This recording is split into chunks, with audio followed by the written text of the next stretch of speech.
থেকে খেতে কেউ তুলতে পারবে না। যারা ভুয়া দলিল করেছেন তারা রেডি হয়ে যান, এইটা দুর্নীতি দমন বিভাগের কাছে যাবে। রাজশাহীর মোল্লাপাড়ায় পাহাড়িদের উচ্ছেদ নিয়ে তোলপাড়ের মধ্যে আশ্বাস দিয়েছেন বিএনপির চেয়ারপারসনের উপদেষ্টা ও সাবেক সিটি মেয়র মিজানুর রহমান মিনু। তিনি বলেছেন, মোল্লাপাড়ায় পাহাড়িয়াদের কেউ উচ্ছেদ করতে পারবে না। ভূমিদস্যুরা প্রস্তুত থাকুন, আইনের মুখোমুখি হতে হবে। সাঁওতাল জনগোষ্ঠীর সঙ্গে আমরা ইনশাল্লাহ আছি এবং আমি তো থাকবো, আপনাদেরকে খেতে কেউ তুলতে পারবে না, কোনো ভয় নাই। যারা ভুয়া দলিল করেছেন তারা রেডি হয়ে যান, এইটা দুর্নীতি দমন বিভাগের কাছে যাবে।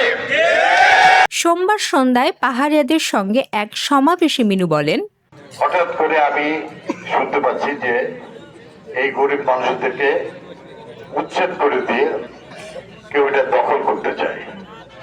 শহরের আরো অন্যান্য জায়গায় এই ধরনের কিছু সংবাদ আমাদের কানে আছে, কিন্তু আমরা সবকিছুই দেখছি এবং ব্যবস্থা নিচ্ছি।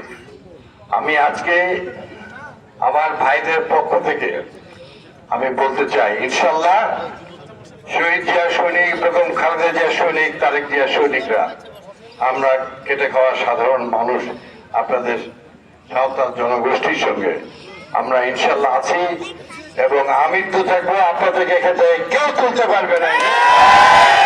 আপনি এই জমি নেওয়ার আগে কত টাকার মালিক ছিলেন এবং এই এলাকায় আপনার এখন কতগুলা জমি আছে আর কারা কারা গোরস্থান বন্ধ করেছে, সমস্ত কিছুই আইনের দ্বারাই করবো। আপনারা কেউ অসহায় হবেন না, দেশ আমাদের সবার, আমরা আপনাদের সঙ্গে সবাই আছি। তিনি অভিযোগ করেন, একদল ভূমিদস্যুরা ভুয়া দলিল তৈরি করে জমি দখলের চেষ্টা করছেন।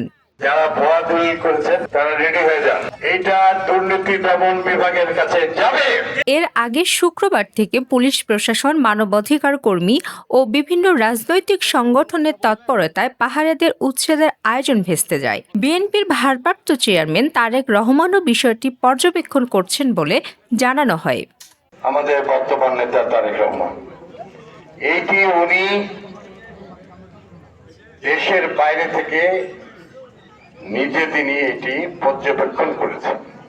উত্তরভূমি, রাজশাহী। আমাদের মাঝে প্রধান অতিথি হিসাবে উপস্থিত হয়েছেন রাজশাহী তথা উত্তরবঙ্গের গণমানুষের নেতা, আধুনিক রাজশাহীর রূপকার, সাবেক সফল মেয়র ও এমপি, জননেতা জনাব মিজানুর রহমান মিনু।